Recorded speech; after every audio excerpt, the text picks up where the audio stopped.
Chapter 9. The Midnight Duel.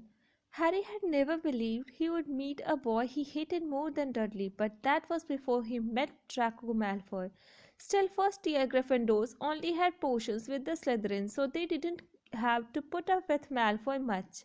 Or at least they didn't until they spotted a notice pinned up in the Gryffindor common room that made them all groan. Flying lessons would be starting on Thursday, and Gryffindor and Slytherin would be learning together. Typical, said Harry darkly. Just what I always wanted. To make a fool of myself on a broomstick in front of Malfoy. He had been looking forward to learning to fly more than anything else. You don't know that you will make a fool of yourself, said Ron reasonably. Anyway, I know Malfoy is always going on about how good he is at Quidditch, but I bet that's all talk. Malfoy certainly did talk about flying a lot. He complained loudly about first years never getting on the house Quidditch teams and told long boastful stories that always seemed to end with him narrowly escaping muggles in helicopters. He wasn't the only one though. The way Seamus Finnegan told it, he had spent most of his childhood zooming around the countryside on his broomstick. Even Ron would tell anyone who would listen about the time he had almost hit a hanger glider on Charlie's old broom. Everyone from wizarding families talked about Quidditch constantly. Ron had already had a big argument with Dean Thomas, who shared their dormitory, about soccer. Ron couldn't see what was exciting about a game with only one ball where no one was allowed to fly. Harry had caught Ron promoting Dean's poster of West Ham soccer team trying to make the players move. Neville had never been on a broomstick in his life because his grandmother had never let him near one. Privately, Harry felt she would had good reason because Neville managed to have an extraordinary number of accidents even with both feet on the ground. Hermione Granger was almost as nervous about flying as Neville was. This was something you couldn't learn by heart out of a book. Not that she hadn't tried. At breakfast on Thursday, she bored them all stupid with flying tips she had gotten out of a library book called Quidditch Through the Ages. Neville was hanging on to her every word, desperate for anything that might help him hang on to his broomstick later. But everybody else was very pleased when Hermione's lecture was interrupted by the arrival of the maid. Harry hadn't had a single letter since Hagrid's note, something that Malfoy had been quick to notice, of course. Malfoy's eagle owl was always bringing him packages of sweets from home, which he opened gloatingly at the Slytherin table. A barn owl brought Neville a small package from his grandmother. He opened it excitedly and showed them a glass ball the size of a marble, which seemed to be full of white smoke. "It's a Remembrall," he exclaimed. "Gran knows I forget things. This tells you if there is something you have forgotten to do. Look, you hold it tight like this, and if it turns red." Oh, his face fell because the Remembrall had suddenly glowed scarlet. "You have forgotten something." Neville was trying to remember what he had forgotten when Draco Malfoy, who was passing the Gryffindor table, snatched the Remembrall out of his hand. Harry and Ron jumped to their feet.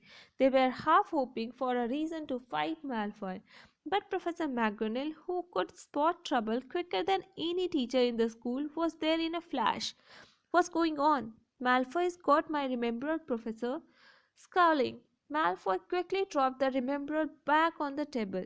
"Just looking," he said, and he sloped away with Crabbe and Goyle behind him. At 3:30 that afternoon, Harry, Ron, and the other Gryffindors hurried down the front steps and onto the grounds for their first flying lesson. It was a clear, breezy day, and the grass rippled under their feet as they marched down the sloping lawns toward a smooth, flat lawn on the opposite side of the grounds to the Forbidden Forest, whose trees were swaying darkly in the distance.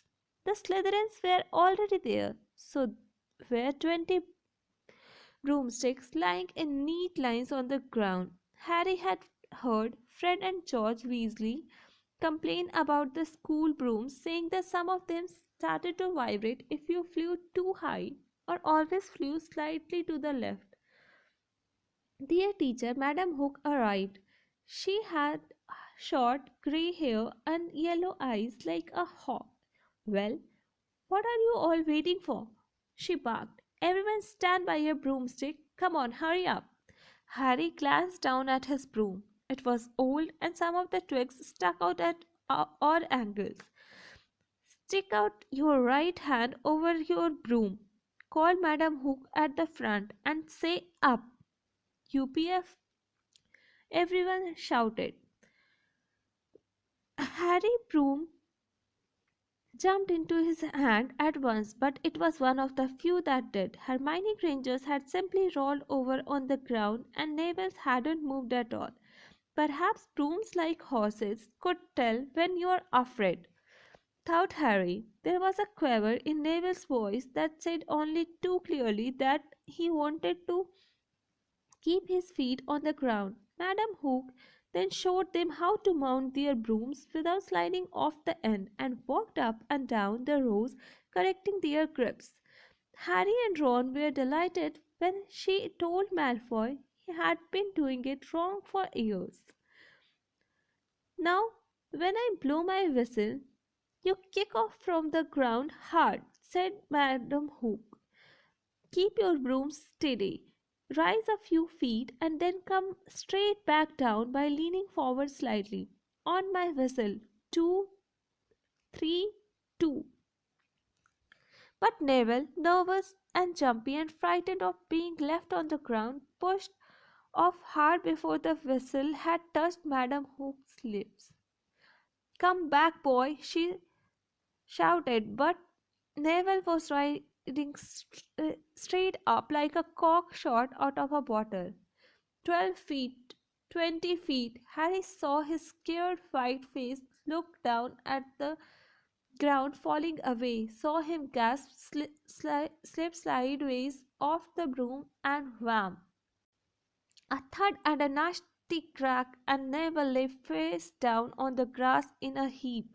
His broomstick was still rising higher and higher, and started to drift lazily toward the forbidden forest and out of sight. Madam Hook was bending over Neville, her face as white as his. Broken wrist, Harry heard her mutter. Come on, boy, it's all right. Up you get. She turned to the rest of the class. None of you is to move while I take this boy to the hospital wing. You leave those brooms where they are, or you will be out of Hogwarts before you can say Quidditch. Come on, dear. Neville, his face tear-streaked, clutching his wrist, hobbled off with Madam Hook, who had her arm around him. No sooner were they out of earshot than Malfoy burst into laughter. Did you see his face? The great lump? The other Slytherins joined in. Shut up, Malfoy, snapped Parvati Patil. Oh, sticking up for Longbottom, said Pansy Parkinson.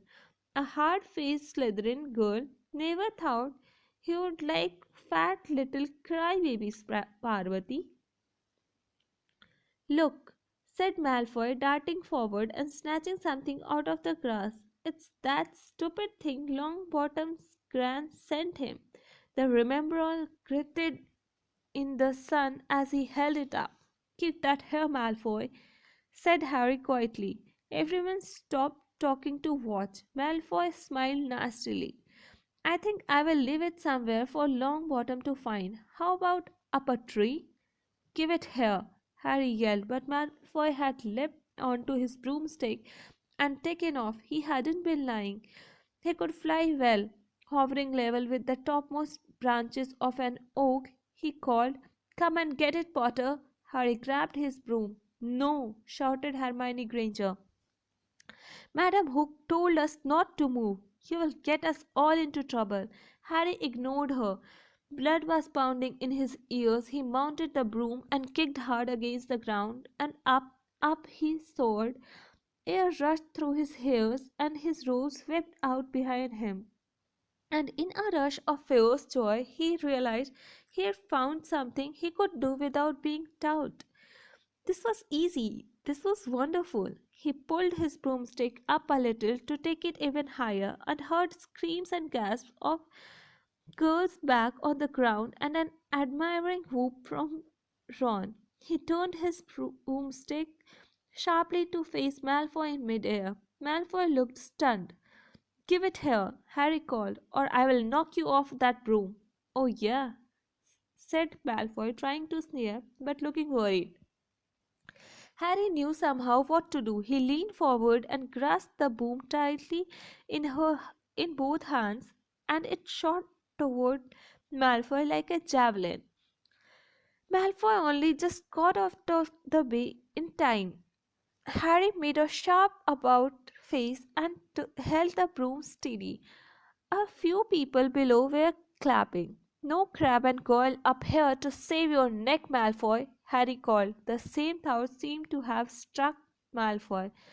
"Catch it if you can, then!" he shouted, and he threw the glass ball high into the air and streaked back toward the ground. Harry saw, as though in a slow motion, the ball rise up in the air and then started to fall. He leaned forward and pointed his broom handle down. Next second he was gathering speed in a steep dive, racing the ball. Wind whistled in his ears, mingled with the screams of people watching. He stretched out his hand. A foot from the ground he caught it, just in time to pull his broom straight, and he toppled gently on to the grass with the Remember clutched safely in his fist. "Harry Potter!" His heart sank faster than he had just dived. Professor McGonagall was running toward them. He got to his feet trembling. "Never in all my time at Hogwarts!" Professor McGonagall was almost speechless with shock, and her glasses flashed furiously. "How dare you! Might have broken your neck." "It wasn't his fault, Professor." "Be quiet, Miss Bartle." "But Malfoy—" "That's enough, Mr. Weasley. Potter, follow me now." Harry caught sight of Malfoy, Crabbe, and Goyle's triumphant faces as he left, walking numbly in Professor McGonagall's wake as she strode toward the castle. He was going to be expelled. He just knew it. He wanted to say something to defend himself, but there seemed to be something wrong with his voice. Professor McGonagall was sweeping along without even looking at him. He had to jog to keep up. Now he had done it. He hadn't even lasted 2 weeks. He would be packing his bags in 10 minutes. What would the Dursleys say when he turned up on the doorstep? Up the front steps, up the marble staircase inside, and still Professor McGonagall didn't say a word to him. She wrenched open doors and marched along corridors with Harry trotting miserably behind her. Maybe she was taking him to Dumbledore. He thought of Hagrid, expelled but allowed to stay as gamekeeper. Perhaps he could be Hagrid's assistant. His stomach twisted as he imagined it. Watching Ron and the others becoming wizards while he stumped around the grounds carrying Hagrid's bag. Professor McGonagall stopped outside a classroom. She opened the door and poked her head inside. "Excuse me, Professor Flitwick. Could I borrow wood for a moment?" "Wood?" thought Harry, bewildered. Was wood a cane she was going to use on him? But, but Wood turned out to be a person, a burly fifth-year boy who came out of Flitwick's class looking confused. "Follow me, you two," said Professor McGonagall, and they marched up on the corridor, Wood looking furiously at Harry. "In here." Professor McGonagall pointed them into a classroom that was empty except for Peeves, who was busy writing rude words on the blackboard. "Out, Peeves!" she barked. Peeves threw the chalk into a bin, which clanged loudly, and he swooped out cursing. Professor McGonagall slammed the door behind him, and turned to face the two boys. Potter, this is Oliver Wood. Wood, I have found you a seeker. Wood's expression changed from puzzlement to delight. Are you serious, Professor? Absolutely, said Professor McGonagall crisply. The boy is a natural. I have never seen anything like it. Was that your first time on a broomstick, Potter? Harry nodded silently. He didn't have a clue what was going on, but he didn't seem to be being expelled, and some of the feeling started coming back to his legs. He caught that thing in his hand after a 50-foot dive. Professor McGonagall told Wood didn't even scratch himself. Charlie Weasley couldn't have done it. Wood was now looking as though all his dreams had come true at once. Ever seen a game of Quidditch, Potter? He asked excitedly. Wood's captain of the Gryffindor team. Professor McGonagall explained. He's just the build for a seeker too, said Wood, now walking around Harry and staring at him. Light, speedy. We will have to get him a decent broom, Professor. A Nimbus 2000 or a clean sweep 7, I'd say. I shall speak to Professor Dumbledore and see if we can't bend the first year rule. Heaven knows we need a better team than last year. Flattened in that last match by Slytherin, I couldn't look Severus Snape in the face for weeks. Professor McGonagall peered sternly over her glasses at Harry. I want to hear you are training hard, Potter, or I may change my mind about punishing you. Then she suddenly smiled. Your father would have been proud, she said. He was an excellent Quidditch player himself. You are joking. It was dinner time. Harry had just finished telling Ron what had happened when he had left the grounds with Professor McGonagall. Ron had a piece of steak and kidney pie halfway to his mouth, but he had forgotten all about it. Seeker, he said, but first years never. You must be the youngest house player in about a century, said Harry, shoveling pie into his mouth. He felt particularly hungry after the excitement. Shoveling pie into his mouth, he felt particularly hungry after the excitement of the afternoon. Wood told me. Ron was so amazed, so impressed, he just sat and gaped at Harry. I start training next week, said Harry. Only don't tell anyone. Wood wants to keep it a secret. Fred and George Weasley now came into the hall, spotted Harry, and hurried over. Well done, said George in a low voice. Wood told us. We are on the team too, beaters. I tell you, we are going to win that Quidditch Cup for sure this year, said Fred. We haven't won since Charlie left, but this year's turns is going to be brilliant. You must be good, Harry. Wood was almost skipping when he told us. Anyway, we have got to go. Lee Jordan reckons he has found a new secret passageway out of the school. Bet it's that one behind the statue of Gregory the Smary that we found in our first week. See you. Fred and George had hardly disappeared when someone far less welcome turned up. Malfoy, flanked by Crabbe and Goyle. Having a last meal, Potter? When are you getting the train back to the Muggles?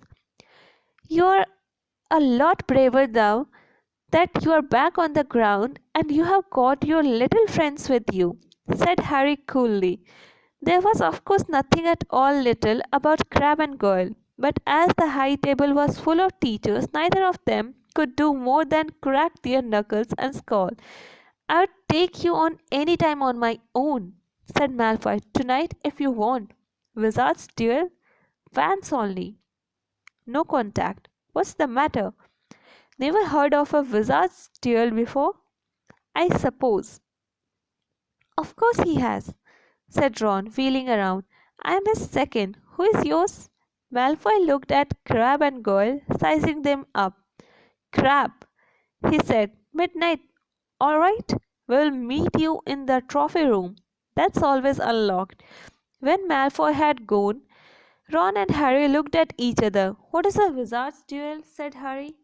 And what do you mean you are my second? Well, a second's there to take over if you die, said Ron casually, getting started at last on his cold pie.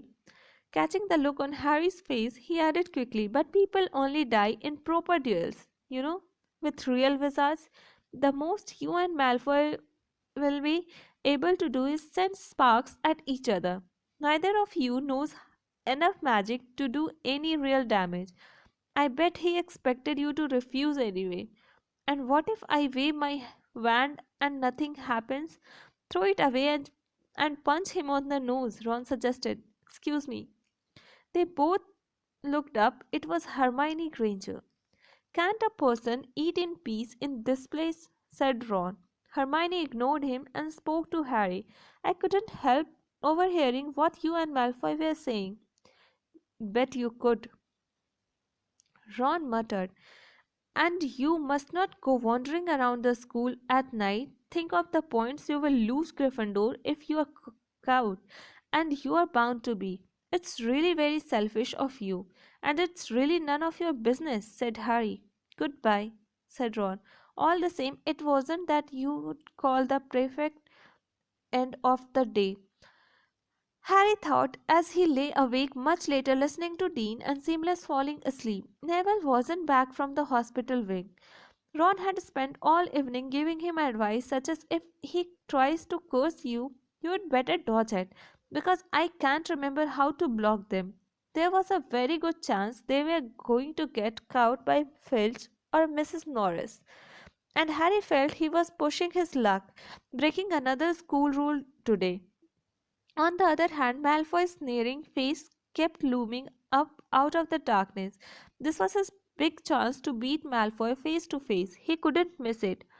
11:30, Ron muttered at last. You'd better go.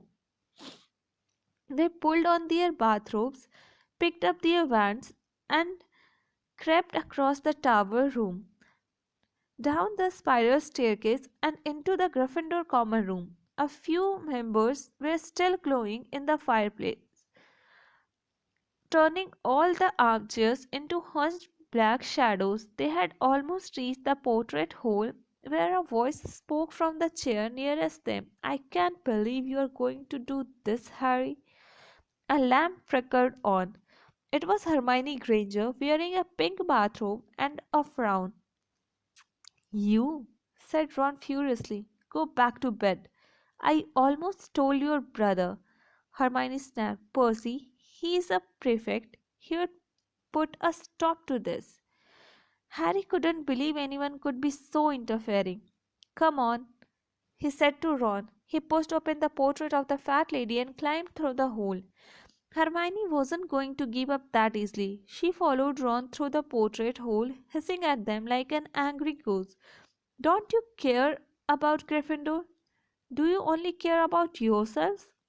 I don't want Slytherin to win the House Cup, and you will lose all the points I got from Professor McGonagall for knowing about switching spells. Go away. All right, but I warned you. You just remember what I said when you are on the train home tomorrow. You are so. But what they were, they didn't find out. Hermione had turned to the portrait of the fat lady to get back inside and found herself facing an empty painting. The fat lady had gone on a nighttime visit, and Hermione was locked out of Gryffindor Tower. Now, what am I going to do? She asked shrilly.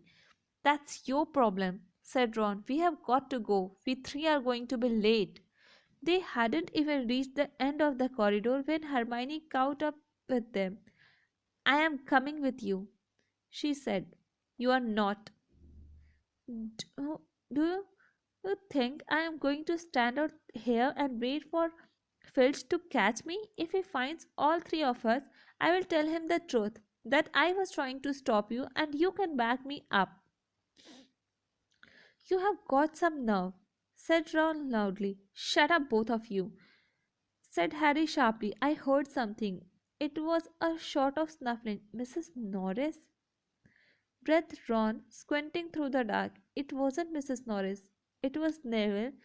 He was curled up on the floor, fast asleep, but jerked suddenly awake as they crept nearer. Thank goodness you found me. I have been out here for hours. I couldn't remember the new password to get into bed.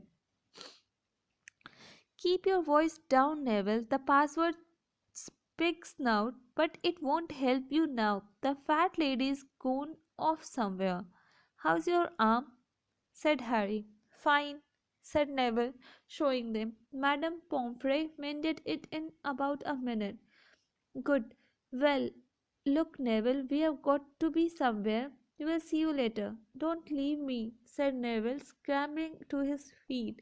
I don't want to stay here alone. The bloody Baron's been past twice already. Ron looked at his watch and then glared furiously at Hermione and Neville. If either of you get a scout, I will never rest until I have learned that curse of the boggy squirrel told us about and used it on you. Hermione opened her mouth, perhaps to tell Ron exactly how to use the curse of the boggies, but Harry hissed at her to be quiet and beckoned on them all forward.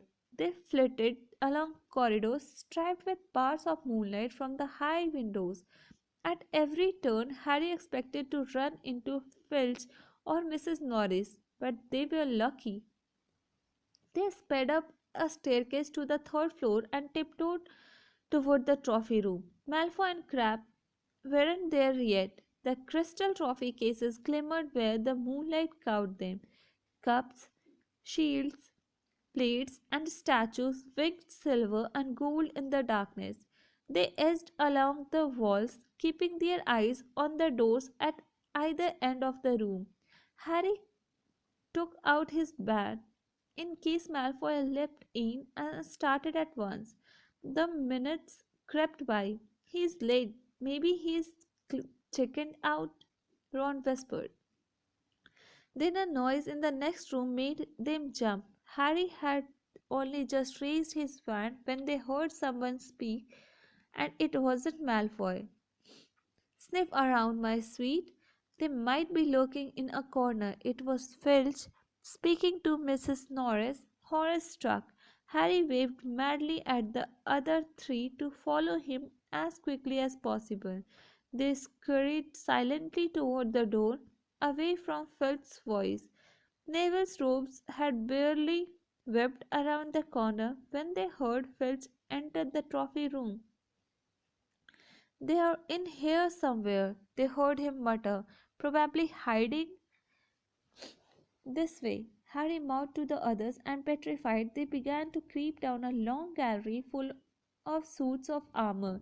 They could hear Filch getting nearer. Neville suddenly let out a frightened squeak and broke into a run. He tripped, grabbed Ron around the waist, and the pair of them toppled right into a suit of armor. The clanging and crashing were enough to wake the whole castle. Run! Harry yelled, and the four of them sprinted down the gallery, not looking back to see whether Filch was following. They swung around the doorpost and galloped down one corridor, then another. Harry in the lead, without any idea where they were or where they were going, they ripped through a tapestry and found themselves in a hidden passageway, hurtled along it, and came out near their charms classroom, which they knew was miles from the trophy room.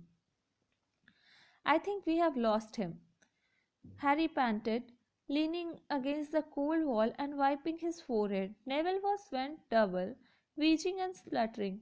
I told you, Hermione gasped, clutching at the stitch in her chest. I told you. We have got to get back to Gryffindor Tower, said Ron quickly as possible. Malfoy tricked you, Hermione said to Harry. You realize that, don't you? He was never going to meet you. Filch knew someone was going to be in the trophy room. Malfoy must have tipped him off. Harry thought she was probably right, but he wasn't going to tell her that. Let's go. It wasn't going to be that simple. They hadn't gone more than a dozen paces when a doorknob rattled and something came shooting out of a classroom in front of them. It was Peeves. He caught sight of them and gave a squeal of delight. Shut up, Peeves. Please, you will get us thrown out.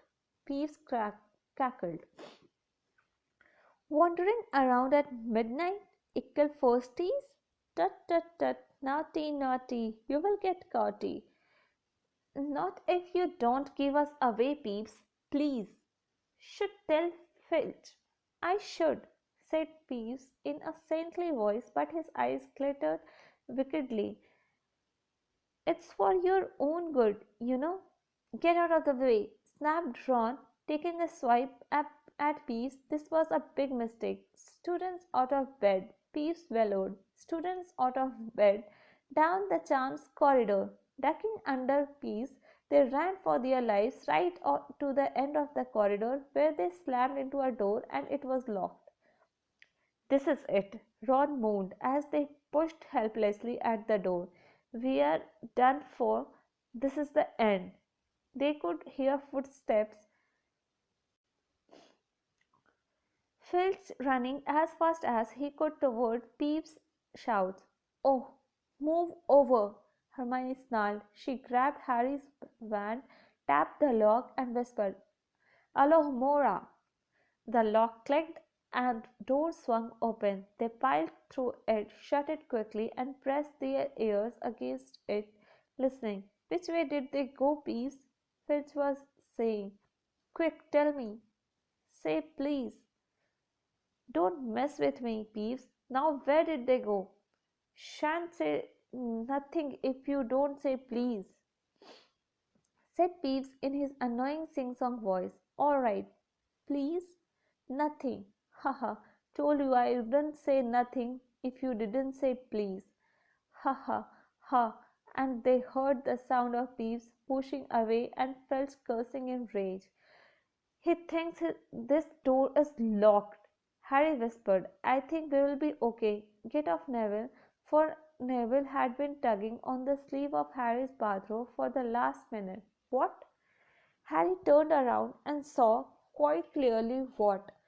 For a moment he was sure he had walked into a nightmare. This was too much. On top of everything that had happened so far, they weren't in a room, as he had supposed.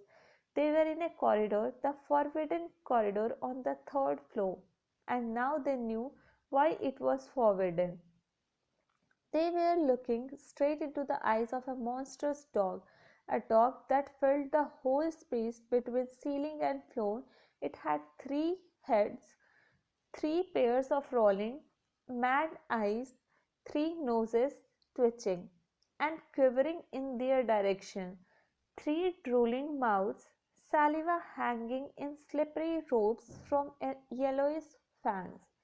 It was standing quite still, all six eyes staring at them, and Harry knew that the only reason they weren't already dead was that their sudden appearance had taken it by surprise. But it was quickly getting over that. There was no mistaking what those thunderous growls meant. Harry groped for the doorknob. Between Filch and death, he would take Filch. They fell backward. Harry slammed the door shut and they ran. They almost flew back down the corridor. Filch must have hurried off to look for them somewhere else because they didn't see him anywhere. But they hardly cared. All they wanted to do was put as much space as possible between them and that monster. They didn't stop running until they reached the portrait of the fat lady on the seventh floor. Where on earth have you all been? She asked, looking at their bathrobes hanging off their shoulders and their flushed, sweaty faces. Never mind that, pig's not, panted Harry, and the portrait swung forward. They scrambled into the common room and collapsed trembling into armchairs. It was a while before any of them said anything. Neville indeed looked as if he would never speak again. What do they think they are doing, keeping a thing like that locked up in a school? Said Ron finally. If any dog needs exercise, that one does. Hermione had got both her breath and her bad temper back again. You don't use your eyes, any of you, do you? She snapped. Didn't you see what it was standing on? The floor, Harry suggested. I wasn't looking at its feet. I was too busy with its heads. No, not the floor. It was standing on a trapdoor. It's obviously guarding something. She stood up, glaring at them. I hope you are pleased with yourselves. We could all have been killed or worse, expelled. Now, if you don't mind, I'm going to bed. Ron stared after her, his mouth open. No, we don't mind, he said.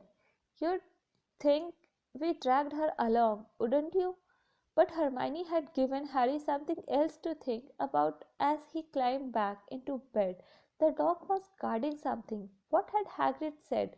Gringotts was the safest place in the world for something you wanted to hide, except perhaps Hogwarts. It looked as though Harry had found out where the grubby little package from Vault 713 was.